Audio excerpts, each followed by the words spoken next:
कुणास ठाऊक घरातलं सगळं राशन कुठे जातंय. नक्कीच ही आपल्या माहेरी देऊन येत असणार. पण जेवायला काही मागितलं की म्हणते राशन संपलं आहे. मग रोज असते डाळ भात भाकरी. चल आता माझ्यासाठी चहासोबत भजी तळून घेऊन ये. आणि खबरदार जर राशन संपल्याचं सांगितलंस तर, कारण माझा मुलगा सगळं आणून ठेवतो. मीरा आपल्या सासूचे बोलणे ऐकत होती. तिला समजतच नव्हतं की सासूबाईंना हे सगळं कसं समजावून सांगावं. मीराने स्वयंपाकघरात जाऊन पटकन भजीसाठी कांदे चिरले. पण जेव्हा तिने कढई गॅसवर ठेवून तेलाचा डब्बा उघडला तेव्हा पाहिलं तर डब्बा पूर्ण रिकामा होता. तिला काही कळेना, कारण 3 दिवसापूर्वीच तिने तो तेलाने भरलेला होता आणि कालपर्यंत तरी त्यात तेल होतं. आता तिच्या मनात भीती निर्माण झाली होती की सासूबाईंना कसं सांगणार की डब्यात काही तेलच उरलं नाही. पण असं कसं काय घडलं होतं की त्यामुळे मीराची सासू तिला अशा तिरस्काराने टोमणे देत होती. घरातलं राशन नक्की जातंय कुठे? मीराला स्वतःलाही हे कधी समजलं नाही. तिने अनेकदा आपल्या नवऱ्याशी अजयसोबत याबाबत बोलण्याचा प्रयत्न केला, पण त्यानेही सरळ उत्तर दिलं. असं कसं शक्य आहे? नवराही काही ऐकून घ्यायला तयार नाही म्हटल्यावर मीराला सासूबाईच्या अशा तिरकस वागण्याचा राग येऊ लागला. मीराचं लग्न अजयसोबत 3 वर्षांपूर्वी झालं होतं. तिच्या सासरी नवऱ्याशिवाय तिची एक नणंदही होती. मीराच्या सासूबाई एक विधवा महिला होत्या. काही वर्षांपूर्वी एका इमारतीवरून पडून त्यांच्या नवऱ्याचा मृत्यू झाला होता.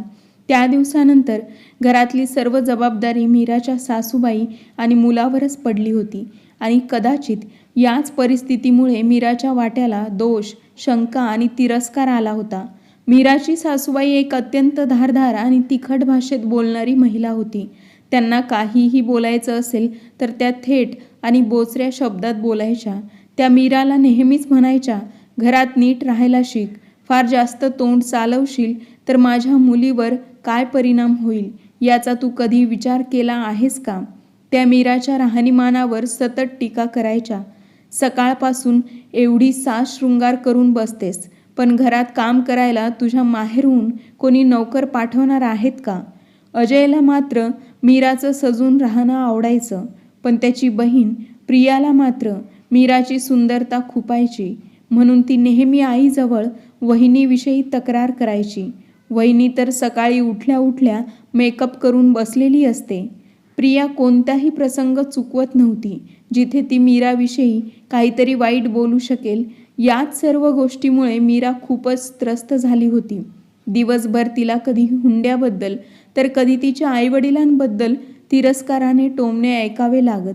घरात काहीही चुकलं, काहीही बिघडलं की सासूबाई लगेच तोंडावर म्हणायच्या, काय शिकवलं हिच्या आईबापांनी? कोणते काम हिला नीट करता येत नाही? हे सतत नुकसानच करत असते. कोणत्या अशुभ वेळेला हिला या घरात सून म्हणून आणली, देव जाणे. या प्रत्येक वाक्याने मीराचं मन अधिक तुटत जात होतं.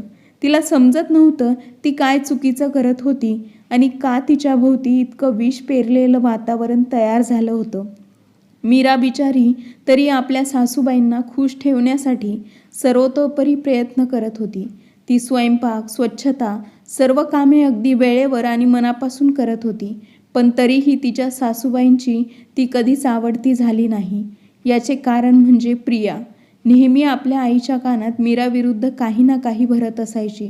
त्यामुळे सासू मीराकडे नेहमी संशयाने बघायची आणि सतत तिच्यावर तोंडसुख घ्यायची. जेव्हा प्रियाचं लग्न ठरलं तेव्हा सगळ्यात जास्त खुश मीराच झाली, कारण तिने अनेकदा पाहिलं होतं की प्रिया कशी सासूबाईंच्या कानात आपल्याविषयी वाईट गोष्टी भरते आणि त्या कानभरणीमुळे घरात नको तितका वाद, तणावाचं वातावरण निर्माण झालं होतं. मीराने ही गोष्ट अनेक वेळा अजयला सांगितली होती, पण अजय मात्र तिचं म्हणणं कधी गंभीरपणे घेत नव्हता. उलट तो म्हणायचा, काय माहीत ग, तुझे कान इतके का उघडे असतात? तुला कधी हे दिसत नाही का, जेव्हा जेव्हा प्रिया तुझी स्तुती करते? ही गोष्ट खरीच होती, कारण प्रिया अजयसमोर नेहमीच मीराच्या स्वयंपाकाचं कौतुक करायची. ती म्हणायची, वहिनी तुम्ही हे किती मस्त आणि चविष्ट बनवलं आहे, मला पण शिकवा ना. जेव्हा मी सासरी जाईन ना तेव्हा हेच बनवून सर्वांना खुश करून टाकेन आणि मी तर स्पष्टपणे सर्वांना सांगेन की हे मला माझ्या वहिनीने शिकवलं आहे. या सगळ्यामुळे मीरा गोंधळात पडायची. तिला वाटायचं की समोर एक चेहरा आणि मागे दुसरं वागणं, पण प्रिया खरंच कशी वागते हे कोणाला कधी समजेल का? आणि खरं काय आहे हे कोण समजून घेईल का? पण मीरा प्रियाचे हे दुहेरी व्यक्तिमत्व अगदी नीट ओळखून होती. ती प्रियाच्या बोलण्यावर फक्त एक सौम्य हास्य करून गप्प बसायची. तिला माहीत होतं की प्रिया फक्त अजयसमोर गोड गोड बोलून आपलं चांगलं रूप दाखवते, पण प्रत्यक्षात तिच्या मनात द्वेष भरलेला आहे. याचमुळे अजयला कधीच हे समजलं नाही की प्रिया खरं म्हणजे फक्त त्याच्यासमोर अभिनय करते. एकदा प्रियाच्या कॉलेजमध्ये एक कार्यक्रम होता, ज्यामध्ये सर्वांना पारंपरिक पोशाख घालून जावं लागणार होतं. म्हणून प्रियाने मीराकडे तिची एक साडी मागितली होती. मीरा खूप वेळ कपाटामध्ये ती साडी शोधत राहिली, पण तिला ती साडी कुठेच सापडली नव्हती आणि प्रियाला मात्र तीच साडी हवी होती. शेवटी मीरा म्हणाली, ताई, ती साडी काही सापडत नाही. तुम्ही दुसरी कोणती तरी साडी आवडते का ते बघा ना. पण मीराचं असं बोलणं ऐकून मीराच्या सासूबाई चिडल्या आणि रागातच म्हणाल्या, तुला माझ्या मुलीला साडी द्यायची नाही म्हणून कारणं सांगते. सरळ देणार नाही असं सांग ना. म्हणून तूच कुठेतरी लपून ठेवली असशील. त्या एका वाक्याने मीराचं मन खोलवर दुखावलं. तिला हे समजलंच नव्हतं की ती जे मनापासून करत आहे ते एवढं अपमानास्पद का ठरतंय. तिने कुठे काय चुकीचं केलं होतं? मला माहीत आहे वहिनी, ती साडी मला का देत नाही आहेस. कारण वहिनीला वाटत असेल की साडी नेसल्यावर मी तिच्याहून सुंदर दिसेन. प्रियाने आपल्या आईसमोर स्पष्ट शब्दात असाच काहीसा संशय व्यक्त केला. पण खरी गोष्ट वेगळीच होती. ती साडी खरंच मीराला भेटत नव्हती. ती साडी तिच्या आईने खास तिच्यासाठी खरेदी केली होती आणि ती 5,000 रुपयांची महागडी साडी होती. एवढ्या किमतीची आणि भावनिकदृष्ट्याही महत्त्वाची साडी अचानक न सापडणं मीरासाठी खूपच अस्वस्थ करणारी गोष्ट होती. तिने तिच्या कपाटाचा प्रत्येक खाचा, प्रत्येक कप्पा शोधला, पण साडी कुठेच नव्हती. शेवटी प्रियाने मीराच्या दुसऱ्या साड्यांमधून एक साडी निवडली आणि ती नेसून कॉलेजला निघून गेली. त्या रात्री मीराने जेव्हा ही गोष्ट अजयला सांगितली, तेव्हा त्याचं उत्तर होतं, अरे कदाचित तू ड्राय क्लिनिंगसाठी दिली असशील आणि आता तुला आठवत नसेल. पण मीराला स्पष्ट आठवत होतं. तिने ती साडी कधीच ड्राय क्लिनिंगला दिली नव्हती. ती साडी तिने नीट फोल्ड करून आपल्या कपाटात ठेवली होती. मग ती गेली कुठे? हा प्रश्न आता मीराच्या मनात खोलवर घर करू लागला. फक्त साडीच नव्हे तर तिच्या घरात नक्की काय हरवत होतं आणि कुणाच्या हेतूनुसार? मीरा आपल्या हरवलेल्या साडीमुळे खूपच व्यथित झाली होती.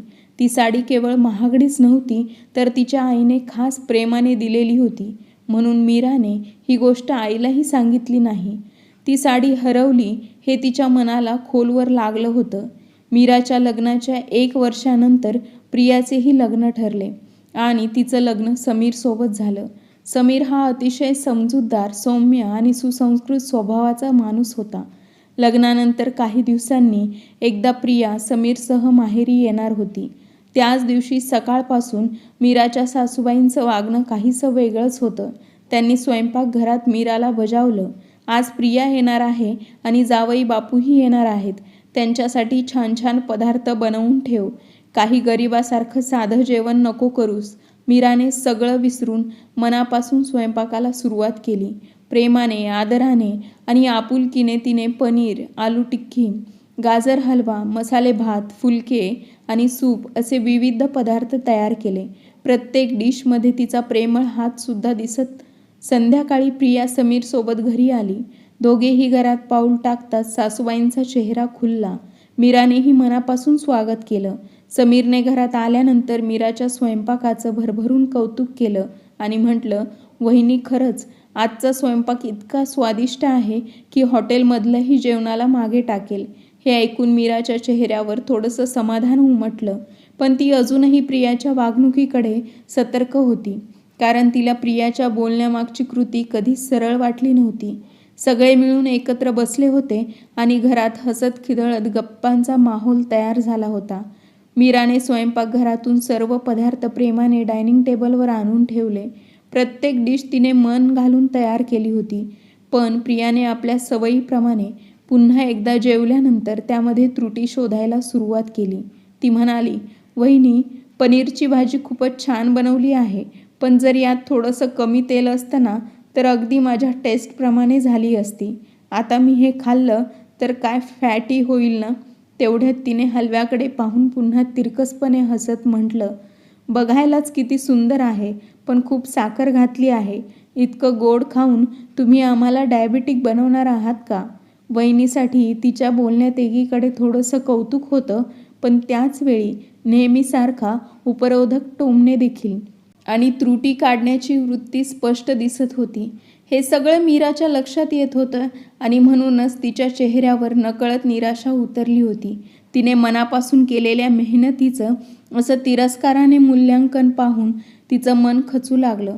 पण तेवढ्यातच समीरने हस्तक्षेप करत प्रियाला थोडं थोपाटलं आणि हसत म्हणाला, अगं प्रिया, हे स्वागताचं जेवण आहे.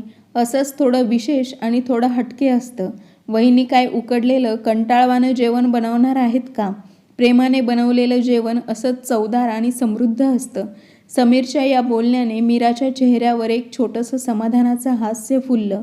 कुणीतरी तिच्या भावनांना आणि मेहनतीला योग्य तो सन्मान दिला होता. माझं म्हणणं आहे का? मला तर हा स्वयंपाक खूपच आवडला. कुठेही तेल जास्त नाही आणि गोडही अगदी बरोबर आहे. प्रिया, तू काहीशी जास्तच डाएट कॉन्शियस झाली आहेस. बघ, वहिनीचा चेहरा कसा उतरला आहे.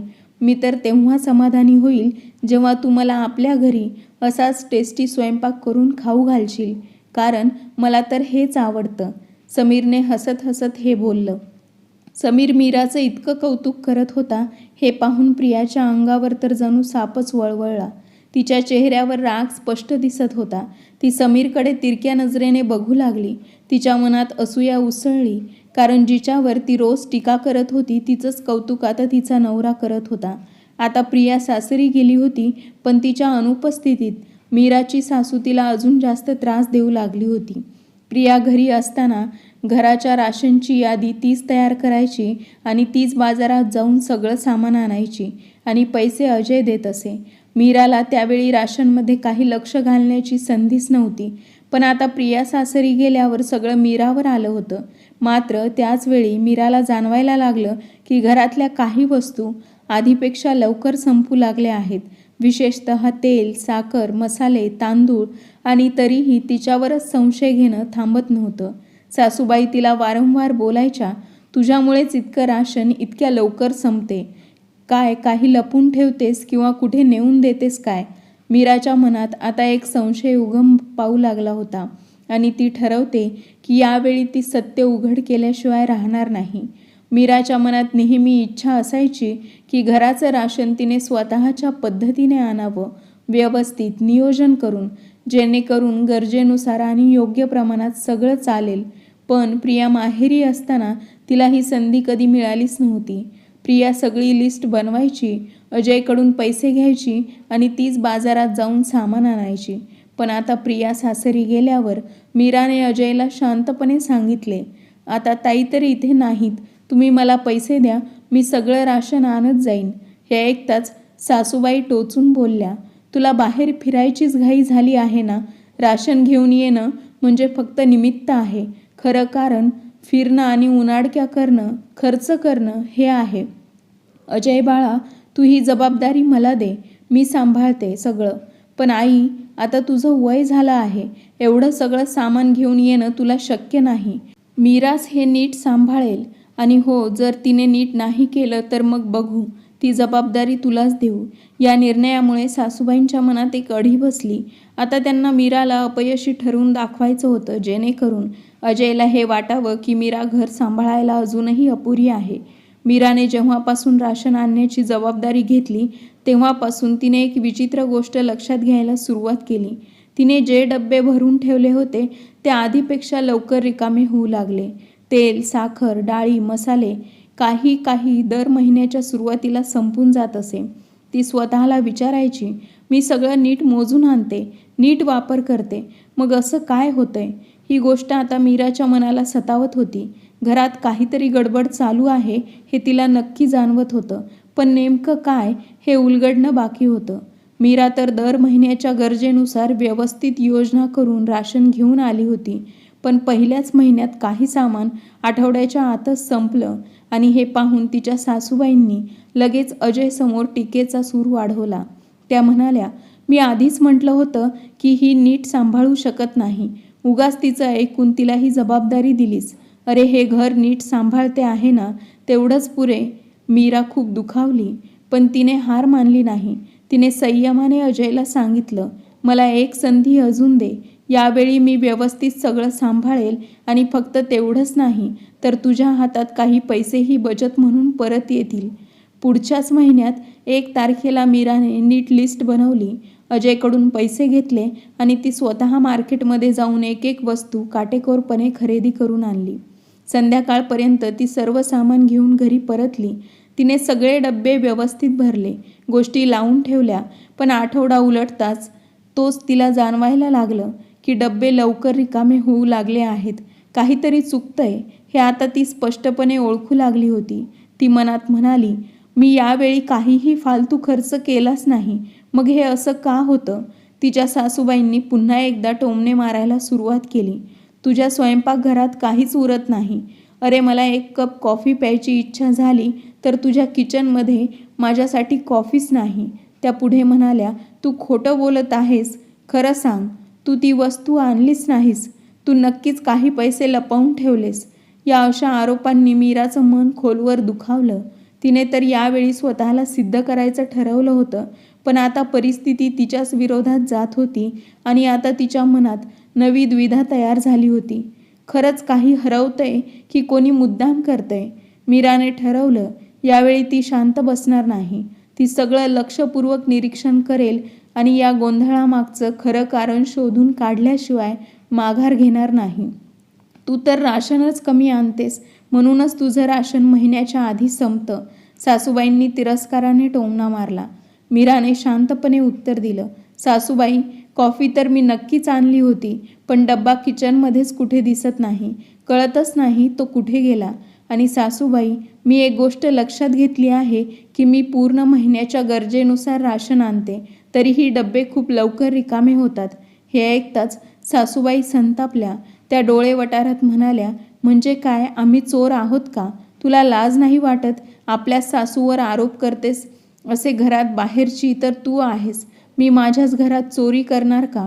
सासूबाईंचा इतका राग पाहून मीरा दचकली. तिने घाबरत घाबरत स्पष्टीकरण द्यायचा प्रयत्न केला. नाही सासूबाई, माझ्या बोलण्याचा तो अर्थ नव्हता. मी फक्त हे म्हणत होते की मी तर व्यवस्थित राशन आणते, पण महिन्याच्या आधीच राशन कसं संपतं? सासूबाई अडून बसल्या. घुमून बोलू नकोस. मला छान समजतंय तू काय बोलत होतीस. जर मी हे अजयला सांगितलं ना तर तो तुला घराबाहेर धक्के मारून काढेल. फार मोठी आलीस राशन आणणारी. मीरा निशब्द झाली. ती स्तब्ध होऊन आपल्या सासूकडे बघतच राहिली. ती फक्त स्वाभिमानाने आणि घरासाठी काहीतरी चांगलं करण्याचा प्रयत्न करत होती, पण तिचं एकही पाऊल कुणालाही मान्य नव्हतं. तिच्या डोळ्यात अश्रू दाटले.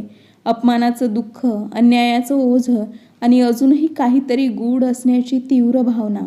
तिने मनात ठरवलं, यावेळी ती सत्य शोधल्याशिवाय थांबणार नाही. सासू जिवंत असताना मालकीण व्हायची हौस आली हिला. मीराच्या सासूबाई रोज नवे नवे टोमणे मारायच्या आणि तिच्या प्रत्येक कृतीत त्रुटी शोधायचा प्रयत्न करायच्या. महिन्याचे 15 दिवस उलटले होते आणि आता मीराला किचनच्या राशनची चिंता सतावू लागली होती. तिने नीट प्लॅनिंग करून राशन आणलं होतं, पण तरीही अनेक गोष्टी वेळेच्या आधीच संपत होत्या. विशेष म्हणजे तिच्या सासूबाई रोज नवीन नवीन पदार्थाची मागणी करत असत. कधी पनीर, कधी गोड, कधी तळलेले नाश्ते. आणि मीरा प्रेमाने सगळं करतही होती, पण जेव्हा ती काहीतरी बनवायला किचनमध्ये जायची तेव्हा कधी मसाले, कधी तेल, तर कधी एखादी आवश्यक वस्तू गायब असायची. ती प्रयत्न करत राहायची, पण तिच्या सासूबाई त्याच्यावरून तिला सतत बोल सुनावायच्या. तुझ्या स्वयंपाकघरात तर कधी काही असतच नाही. एक वेळचं जेवण नीट मिळवणंही कठीण झालंय.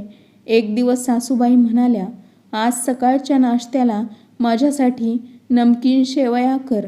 खूप दिवसांनी खाण्याची इच्छा झाली आहे. मीराने लगेच तयारी सुरू केली, पण जेव्हा ती शेवया शोधायला लागली तेव्हा तिच्या पायाखालची जमीनच सरकली. जे पॅकेट तिने ठराविक ठिकाणी ठेवले होते त्यात फक्त एवढ्याशा म्हणजे एकाच व्यक्तीस पुरेल इतक्या शेवया उरल्या होत्या. ती थक्क झाली. हे कसं शक्य आहे? मी तर पूर्ण पॅकेट आणलं होतं आणि ते वापरलंच नव्हतं. मीरा आता खूपच गंभीर झाली होती. रोजची वस्तू हरवणं, डब्बे लवकर रिकामे होणं, सासूबाईंचं सततचं टोमणं ऐकवणं, या सगळ्याचा कुठेतरी एकमेकांशी संबंध होता. तिने मनाशी ठरवलं, हे सगळं योगायोग नक्कीच नाही. आता याचा शेवट करायचा आहे. सत्य शोधल्याशिवाय मी गप्प बसणार नाही. मीराने किचनमध्ये जाऊन फक्त तितकीच शेवाई शिजवली जितकी त्या उरलेल्या पॅकेटमध्ये होती. तिने ती प्लेट आपल्या सासूबाईंसमोर ठेवली. सासूबाई म्हणाल्या, अरे अजयलाही नाश्ता दे.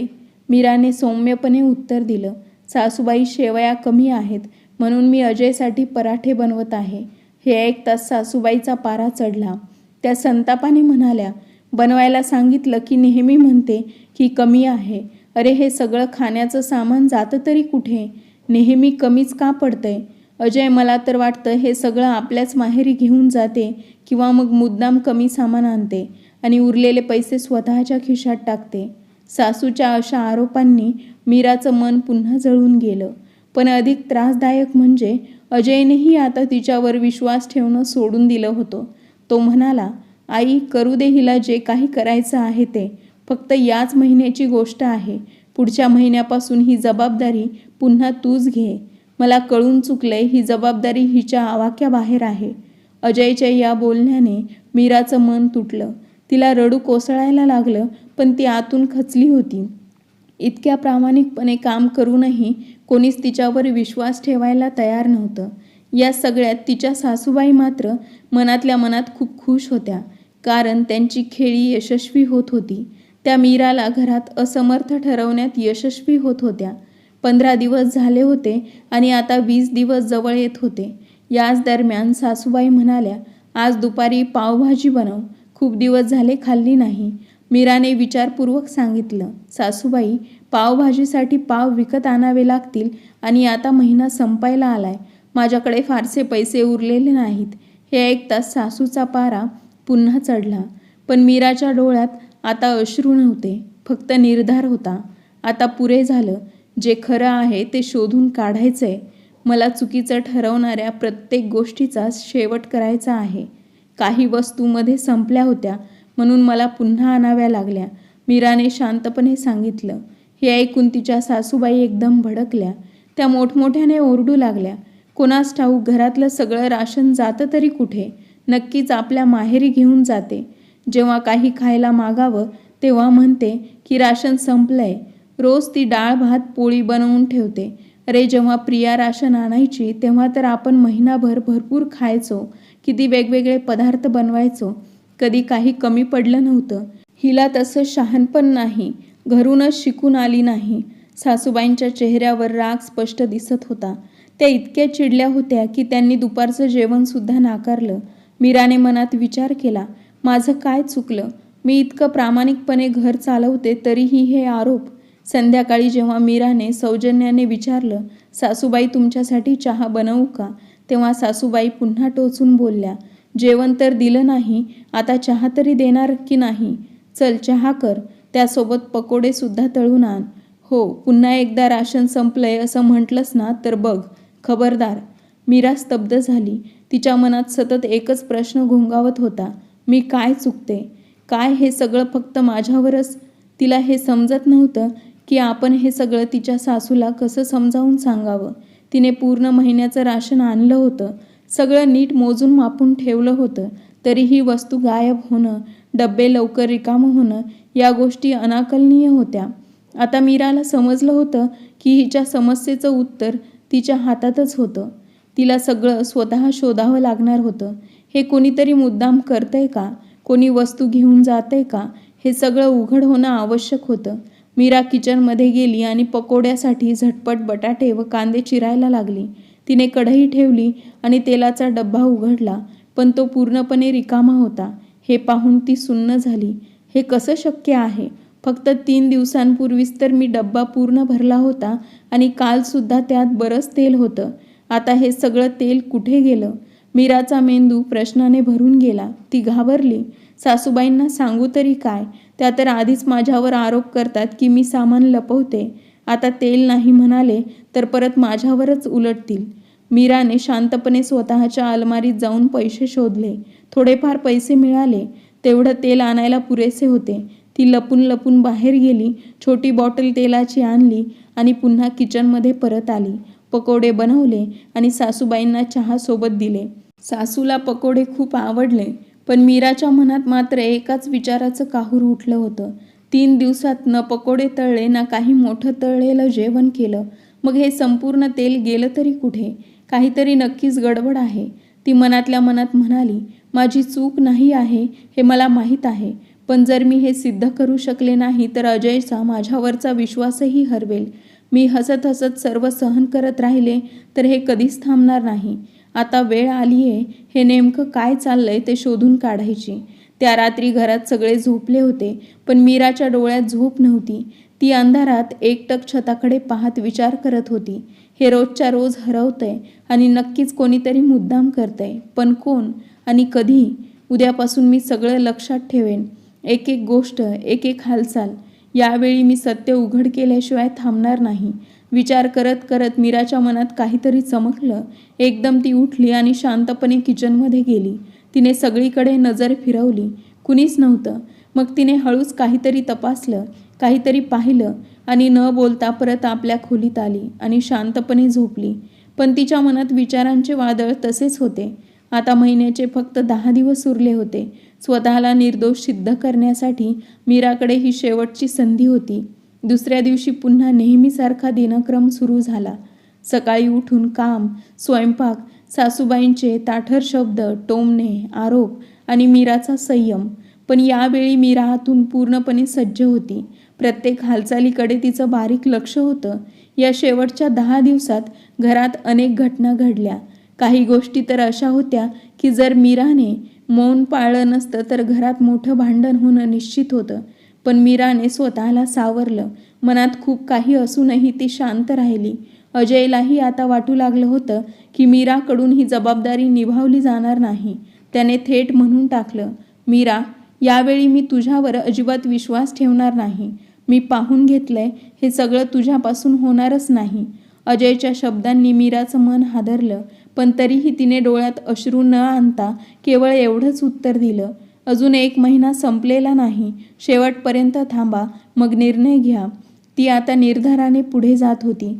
कारण तिला माहीत होतं ती निर्दोष आहे आणि सत्य जरी उशिरा उघडं पडलं तरी त्याचं तेज सगळ्यांच्या डोळ्यावरून अंधार काढून टाकेल. मीराचं उत्तर ऐकून तिच्या सासूबाई तिला विचित्र नजरेने पाहू लागल्या. तिच्या डोळ्यात आश्चर्य, शंका आणि थोडी भीतीसुद्धा होती. ही काय बोलते? इतकी खात्री कुठून येते हिला? दिवसभरात अनेकदा सासूबाईने तिला टोमणे मारले. हिला मालकीण व्हायची हौस आहे. महिना संपला की सगळं समजेल. तेव्हा मीराने अत्यंत शांतपणे उत्तर दिलं, सासूबाई, मला कुणालाही काही सांगायची गरज नाही. माझं काम स्वतःच बोलेल. हे ऐकून सासूबाई एकटक तिच्याकडे पाहू लागल्या. त्या शब्दांचा अर्थ लावण्याचा प्रयत्न करत होत्या. पण मीराच्या चेहऱ्यावर असलेल्या आत्मविश्वासाने त्या गोंधळल्या होत्या. महिन्याच्या शेवटचा दिवस आला होता. त्या दिवशी अजयने थेट स्पष्ट केलं, मीरा, मला सांगायची गरज नाही, पण हे काम तुझ्याकडून झालं नाही. हे सगळं प्रिया किती चांगल्या रीतीने सांभाळायची. हे काम पुन्हा आईलाच करू दे. पण यावेळी मीराची मान झुकलेली नव्हती. ती सरळ डोळ्यात डोळे घालून म्हणाली, अजून काही वेळा गोष्टी दिसत नाहीत, त्या शोधाव्या लागतात आणि जर उघडे डोळे ठेवले तर सत्य स्वतः समोर येतं. ती तिथून उठली आणि तिथून थेट किचनमध्ये गेली आणि थोड्याच वेळात हसत हसत परत आली. तिच्या हातात एक छोटा CCTV कॅमेरा होता, जो तिच्या किचनमध्ये त्या रात्री तिने लावला होता, ज्या रात्री ती झोपण्याआधी परत किचनमध्ये गेली होती. हे आहे माझं उत्तर. आता फक्त तुम्हाला पाहायचं आहे. मीराचं शांतपणे आत्मविश्वासाने भरलेलं उत्तर ऐकून तिच्या सासूबाई अजूनच चिडल्या. त्या रागाने म्हणाल्या, काय दाखवायचे तुला? मोठमोठ्या बाता करून तू स्वतःला योग्य ठरवणार का? तुला हे काम जमत नाहीये हे कबूल करण्यात तुझा अहंकार दुखावतोय का? हाच त्रास होतोय ना तुला? पण मीरा आता पूर्वीची मीरा नव्हती. तिने नजर खाली न करता थेट उत्तर दिलं, सासूबाई, आज मी अजयला काहीतरी असं दाखवणार आहे की त्यानंतर तुम्हाला स्वतःच सत्य कबूल करणं भाग पडेल आणि त्या क्षणी तुमचा अहंकार चुरडला जाईल. सासूबाई तिच्याकडे मोठ्या डोळ्याने पाहत थांबल्या. मीराने हातातला फोन घेतला आणि त्यामध्ये एक CCTV फुटेज चालू केलं. तो फोन तिने थेट अजयसमोर ठेवला. व्हिडिओ सुरू झाला. पहिल्या व्हिडिओत अजयने स्पष्ट पाहिलं, त्याची आई म्हणजेच स्वतःच्या आईने रात्री सर्व झोपल्यानंतर किचनमध्ये जाऊन एका डब्यातून हळूच डाळ काढून पिशवीत भरली. मग दुसऱ्या डब्यातून साखर, नंतर तेल, असं बारीक बारीक सामान एक एक करून गोळा केलं. दुसऱ्या व्हिडिओत तर दृश्य आणखीनच धक्कादायक होतं. सासूबाईंनी मीराने 2 दिवसापूर्वी आणलेलं कॉफीचं पॅकेट अगदी लपून छपून उचललं आणि आपल्या ब्लाऊज खाली ठेवून तसंच चालून गेल्या. अजय स्तब्ध होता. त्याच्या डोळ्यासमोर सगळं स्पष्ट दिसत होतं. मीराने काही न बोलता फक्त सत्य दाखवून दिलं होतं. त्याच वेळी सासूबाईंचा चेहरा उतरला. त्यांच्या डोळ्यात भीती आणि अपराधीपणाचं मिश्रण होतं. त्या काहीच बोलू शकल्या नाहीत. मीराने केवळ एवढंच म्हटलं, मी काहीही बोलले नाही. सासूबाई, माझं कामच माझं उत्तर ठरलं आहे. अजय अजूनही धक्का खाल्ल्यासारखा शांत बसलेला होता. मीराने एकामागून एक अशा अनेक CCTVचे फुटेज व्हिडिओ दाखवले ज्यामध्ये स्पष्ट दिसत होतं की त्याची आई आणि बहीण म्हणजे प्रिया व मीराची सासू स्वयंपाकघरातून मुद्दाम तेल, डाळ, साखर, चहा, कॉफी वगैरे चोरून आपल्या खोलीत नेत होत्या. अजयच्या डोळ्यासमोर सत्य उघडं होतं. त्याच्याजवळ आता कुठलं स्पष्टीकरण शिल्लक नव्हतं. पलंगावर बसलेल्या सासूबाई आता चोर नजरेने मुलाकडे बघत होत्या. त्यांच्या चेहऱ्यावर अपराधीपणा होता. त्या काहीही बोलत नव्हत्या. फक्त पायाने जमिनीवर कुरतडत बसल्या होत्या. त्यांचं मौन सर्व काही सांगून जात होतं. पण मीरा इथेच थांबली नाही. ती म्हणाली, अजय, एक गोष्ट अजून ऐक.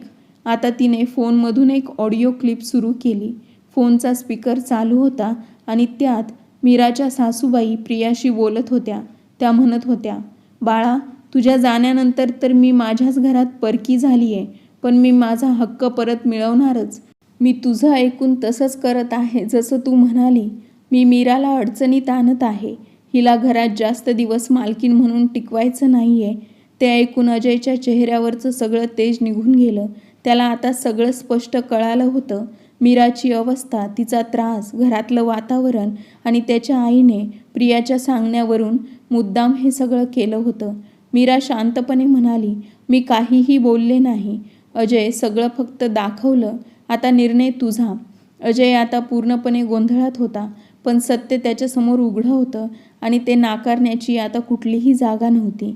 मीराच्या फोनमध्ये असलेली ती ऑडिओ क्लिप वाजत होती आणि त्यात सगळं स्पष्ट ऐकू येत होतं. पहिला महिना तर अजयने हिला माफ केलं, पण यावेळी तो हिचं काही ऐकणार नाही आणि राशनची जबाबदारी मला मिळालीच पाहिजे. मी या घरची मोठी आहे. ही मला कशी जिंकू शकते? कालच तर मी तेलाचा डब्बा पुन्हा रिकामा केला होता. हे दुसऱ्यांदा घेऊन आली होती. हिला कुठे समजणार आहे की सामान कुठे जाते? रात्रभर तर गाढ झोपलेली असते ही. हा आवाज मीराच्या सासूचा होता. अजय त्या क्षणी स्तब्ध झाला. त्याचा चेहरा फाटलेला होता. डोळे विस्पारले गेले होते आणि तोंड उघडंच राहिलं होतं. त्याला विश्वासच बसत नव्हता की त्याच्या स्वतःच्या आईने एवढं मोठं नाटक रचलं होतं आणि त्याच्यासमोर सतत बिचारी वाटणारी मीरा खऱ्या अर्थाने निर्दोष होती. त्या एका क्षणात अजयच्या डोळ्यासमोरून आठवड्याची प्रत्येक घटना धावत गेली. सासूचे मीरावरचे आरोप, तिरस्कार, टोमणे, मीराचा गळून पडलेला चेहरा आणि तरीही तिचा शांत संयम. अजयने गुपचूप फोन बाजूला ठेवला. त्याने हळूच मीराकडे पाहिलं. ती अजूनही शांत होती, पण तिच्या डोळ्यातून सत्याच्या विजयाचं ते स्पष्ट दिसत होतं. आता निर्णयाचा क्षण आला होता. कारण सत्य नुसतं समजून चालत नाही, त्याच्या आधारे न्याय द्यावा लागतो. मीराचा आवाज थरथरत होता, पण त्यातील दृढता स्पष्ट जाणवत होती. तिच्या सासूबाई समोर बसलेल्या होत्या. अपराधी नजरेने जमिनीवर नजर रोखून त्या काही बोलू शकत नव्हत्या, कारण त्यांचं सत्य आता पूर्णपणे उघडं पडलं होतं. मीराने शांतपणे आणि भावुकतेने सांगितलं, सासूबाई, मला हे सगळं करून तुम्हाला कमी दाखवायचं नव्हतं, पण माझी मजबुरी होती. माझ्यावर आरोप लावला गेला की मी घरचं राशन माझ्या माहेरी घेऊन जाते. माझ्यावर विश्वास ठेवला गेला नाही. मला माझ्या कुटुंबाची इज्जत वाचवायची होती. तिच्या डोळ्यातून अश्रू येण्याच्या सीमेवरच होते, पण ती बोलत राहिली. मला हे माहितीच नव्हतं की हे सगळं तुम्ही करत आहात. एक रात्री मी उठले तेव्हा स्वयंपाकघरातून आवाज येत होता आणि मी तिथे जाऊन तुम्हाला डब्बा रिकामा करताना पाहिलं. त्या दिवसापासून मी रात्री नजर ठेवायला लागले आणि व्हिडिओ रेकॉर्ड करायला सुरुवात केली. मी राशन घेऊन घराची मालकीण व्हायचं स्वप्न कधीच पाहिलं नव्हतं. मला फक्त एक चांगली गृहिणी बनायचं होतं. अजयला दाखवायचं होतं की मी सुगरण आणि जबाबदार आहे, की मी त्याचं घर नीट सांभाळू शकते. या शब्दांमागे काही दाखवायचं नव्हतं. मला फक्त एक पत्नीचा, एक सुनबाईचा आणि एक स्त्रीचं सत्य आणि सन्मानासाठीचा संघर्ष होता. घरात काही क्षणासाठी एक गडद शांतता पसरली. सासूबाईंच्या चेहऱ्यावर लाज, अपराधीपणा आणि किंचित पश्चाताप दिसत होता आणि अजय अजूनही शांत होता. डोळ्यात पश्चातापाच्या भावना घेऊन मीराकडे पाहत होता. मीराने जेव्हा अत्यंत नम्रपणे पण ठामपणे म्हटलं, जर माझ्याच घरावर हक्क दाखवणं चुकीचं ठरत असेल तर मी तुमची माफी मागते आणि जर माझ्या वागण्यामुळे तुमच्या आत्मसन्मानाला जरी थोडीशी ठेस लागली असेल तरी मला माफ करा. तेव्हा संपूर्ण खोलीत एक गहिवरलेली शांतता पसरली होती. ती एवढं बोलून शांत झाली. डोळ्यात अश्रू पण चेहऱ्यावर एक वेगळीच गरिमा होती. तेवढ्यात अजयने, जो आत्तापर्यंत गप्प होता, आपल्या आईकडे पाहून कठोर पण दुखावलेल्या स्वरात म्हटलं, आई, मला कधीच वाटलं नव्हतं की तू मीराला नीच दाखवण्यासाठी इतक्या टोकाला जाशील. एकतर तू आपल्याच घरी चोरी केलीस आणि वर त्याचा आरोप तिच्यावर आणि तिच्या माहेरच्या लोकांवर टाकलास. हे घर तिचंही आहे आणि ह्या घरावर तिचा तेवढाच हक्क आहे जितका आपला आहे आणि हे सगळं तू फक्त राशनची जबाबदारी तिच्याकडून घेण्यासाठी केलंस. मला लाज वाटते आई, तुझ्या अशा विचारांवर. अजयचे शब्द आईच्या काळजात घर करत होते. त्यांची नजर आता जमिनीवर होती आणि शेवटी त्यांचं मन थरथरलं. त्यांच्या डोळ्यातून अश्रू वाहू लागले आणि त्या रडत म्हणाल्या, बाळा, आता मला माझी चूक कळते आहे. मी खूप मोठी चूक केली. प्रिया नेहमी फोनवर सांगायची, आई, हे घर तुझं आहे आणि ही वहिनी तर महाराणी बनण्याचं स्वप्न बघते. मी प्रियाच्या बोलण्यात गेले आणि रागातून मी काय केलं ते कळलंच नाही. मीरा त्या क्षणी काहीच बोलली नाही. तिने फक्त ओढणीने आपले डोळे पुसले, पण तिच्या शांततेत एक विजय होता आणि अजयच्या मनात त्या क्षणी तिच्याबद्दल जे आदराचं, प्रेमाचं आणि पश्चातापाचे भाव निर्माण झाले होते, त्याला शब्दच नव्हते. त्या क्षणी मीरा स्तब्ध झाली. तिच्या डोळ्यात आधीच साठवून ठेवलेले अश्रू आता साक्षात ओघळू लागले होते. तिच्या कानातून सासूच्या त्या शब्दांचा प्रत्येक शब्द खोलवर झिरपत होता. तू माझी सून नाहीस, आजपासून माझी लेक आहेस. प्रियाच्या जागी माझ्या इतक्या सगळ्या चुकांनंतरही तूच माझी माफी मागत आहेस. हे तुझं मोठेपणाची खूण आहे आणि मला लाज वाटते की माझी मुलगी प्रिया, जी माझ्या पोटातून जन्मली, तिने मला अंधारात ठेवून माझ्याच घरात विष पेरलं. मी तिचे जळणं, तिची स्पर्धा, तिच्या अहंकाराचा बळी झाले. तू सून असूनही त्या सगळ्या अन्यायाचे उत्तर संयमानं दिलं. तू जिंकलीस. मीरा, मन जिंकणं म्हणजे काय असतं हे आज कळलं. इतकं बोलून त्या दोन्ही हात पसरून म्हणाल्या, मीरा बाळा, मला माफ कर. ये, मला घट्ट मिठी मार. आजपासून तू केवळ घरची सुगरण सून नाहीस तर माझी लेक आहेस. मीरा अश्रूंना आवर घालू शकली नाही. ती हळूच उठून गेली आणि सासूच्या उघड्या बाहूंमध्ये स्वतःला झोकून दिलं. घरभर शांततेचा एक पवित्र गडद क्षण भरून राहिला होता, जिथे एका सासूने आपला अहंकार बाजूला ठेवून तिचा स्वीकार केला होता आणि एका सुनेने आपल्या सहनशक्तीच्या जोरावर घर जिंकून घेतलं होतं. आता मीरासाठी हे फक्त घर नव्हतं, हे तिचं घर बनलं होतं. हीच खरी विजयगाथा होती, एका सूनबाईची, जिने सहनशीलतेने, प्रेमाने आणि संयमाने आपला हक्क जिंकला होता. मोलाच्या शब्दाशिवाय मीराच्या डोळ्यातून अश्रू ओघळत होते, पण त्या अश्रूंमध्ये वेदनेपेक्षा जास्त समर्पण, माफ करण्याची ताकद आणि मन जिंकून मिळवलेलं घरपण दिसत होतं. सासूबाईंनी जेव्हा हात पसरले आणि प्रेमाने म्हणाल्या, मीरा बाळा, तू मला माफ कर. आजपासून तू माझीच मुलगी आहेस. प्रियाची जागा आता तुझी आहे. तेव्हा मीराचं हृदय भरून आलं. ती हळूच पुढे सरकली आणि आपल्या सासूच्या पायांना प्रेमाने स्पर्श केला आणि सासूच्या गळ्यात घट्ट मिठी मारून तिच्या कुशीत डोकं ठेवून ती रडत होती. पण त्या अश्रूमध्ये आता वेदना नव्हे तर एक हक्काच्या जागेचं समाधान होतं. सासूने तिच्या डोक्यावरून माया करत मिठी घट्ट केली.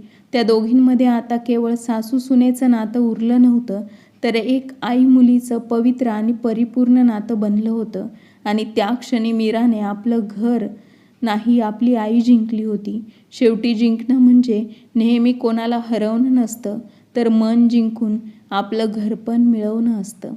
कथा आवडली असेल तर लाईक आणि शेअर करा आणि चॅनलला सबस्क्राईब करायला विसरू नका. भेटूया नवीन एका व्हिडिओमध्ये नवीन एका कथेसह.